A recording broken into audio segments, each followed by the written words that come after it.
तर आजची सर्वात मोठी घडामोड ती म्हणजे शेतकरी कर्जमाफीसाठी राज्यभर प्रहार आक्रमक झाल्याचं दिसून येतंय। प्रहार संघटनेचं आंदोलन सुरू असल्याची माहिती सध्या समोर येते। शेतकऱ्यांना संपूर्ण कर्जमाफी मिळालीच पाहिजे या मागणीसाठी आता प्रहारनं आंदोलन पुकारल्याचं सध्या दिसून येतंय। त्यामुळे एकंदरीतच बच्चू कडू यांनी इशारा दिला होता, शेतकरी कर्जमाफी संदर्भात राज्य सरकारनं दखल घ्यावी आणि या संदर्भात मोठा निर्णय घ्यावा। मात्र राज्य सरकारनं पावसाळी अधिवेशनात या संदर्भात कुठलीही घोषणा केली नाही आणि याच पार्श्वभूमीवर आता प्रहार संघटनेनं हे आंदोलन पुकारल्याचं सध्या दिसून येतंय। प्रहारचं सध्या आंदोलन सुरू आहे। शेतकऱ्यांना संपूर्ण कर्जमाफी मिळालीच पाहिजे या मागणीसाठी प्रहार संघटनेनं हे आंदोलन पुकारल्याचं सध्या दिसून येतंय। तर बच्चू कडू देखील आता या आंदोलनामध्ये सहभागी झालेले दिसून येत आहेत। तर ही दृश्य आपण सध्या पाहतोय।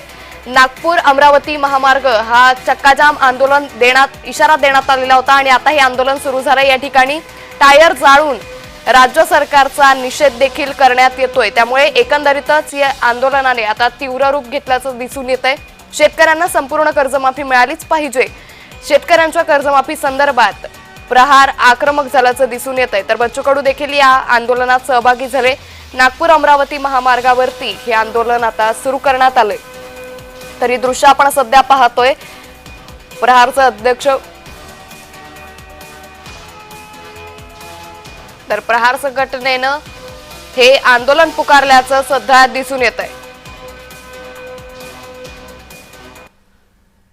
तर याच सगळ्या आंदोलनाचा आढावा घेतलाय आमचे प्रतिनिधी सुरेंद्र आकोडे यांनी। कर्जमाफीच्या मुद्द्यावरून बच्चू कडू जे आहे ते पुन्हा एकदा आक्रमक झालेले आहे। त्यांनी यापूर्वी सरकारला इशारा दिला होता रास्ता रोकोचा आणि संपूर्ण राज्यभर त्यांचं रास्ता रोको आंदोलन आहे। मी सध्या उभा आहे अमरावती जिल्ह्यातील परतवाड अचलपूर या रोडवर। आपण बघू शकतो संपूर्ण कार्यकर्ते जे आहेत त्यांचे रस्त्यावर उतरले, टायर जाळून या ठिकाणी रास्ता रोको करणार। स्वतः बच्चू कडू देखील या आंदोलनामध्ये सहभागी झाले, ते सुद्धा रस्त्यावर या ठिकाणी बसले। आपण बघू शकतो की मोठ्या प्रमाणात कार्यकर्ते या ठिकाणी थांबले आणि वाहतूक जी आहे ते त्यांनी पूर्णपणे जाम केली आहे। आपण बघू शकतो या ठिकाणी बच्चू कडू जे आहे ते स्वतः या ठिकाणी आहेत। आपण बघू शकतो हा रस्ता जो आहे त्यांनी पूर्णपणे जाम केला आहे आणि कर्जमाफीच्या मुद्द्यावर पुन्हा एकदा ते आक्रमक झाल्याचं या ठिकाणी दिसत आहे। त्यांचे सगळे कार्यकर्ते जे आहेत ते या ठिकाणी जमलेले आहेत।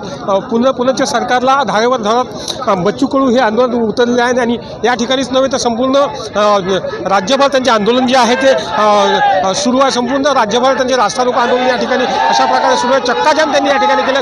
पोलिसांची तारांबळ या ठिकाणी मिळतं। मोठ्या प्रमाणात पोलीस त्यांचे कार्यकर्ते या ठिकाणी रस्ते उतरले असल्याने पोलिसांना मोठा कडेकोट बंदोबस्त या ठिकाणी लागला आहे। जोपर्यंत संपूर्ण कर्जमाफी होणार नाही तोपर्यंत आंदोलन सुरू करणार अशी प्रतिक्रिया देखील बच्चू कडू यांनी दिलेली आहे। अमरावती कॅमेरापर्सन सागर सुरेंद्र कुमार आकोडे, जय महाराष्ट्र न्यूज।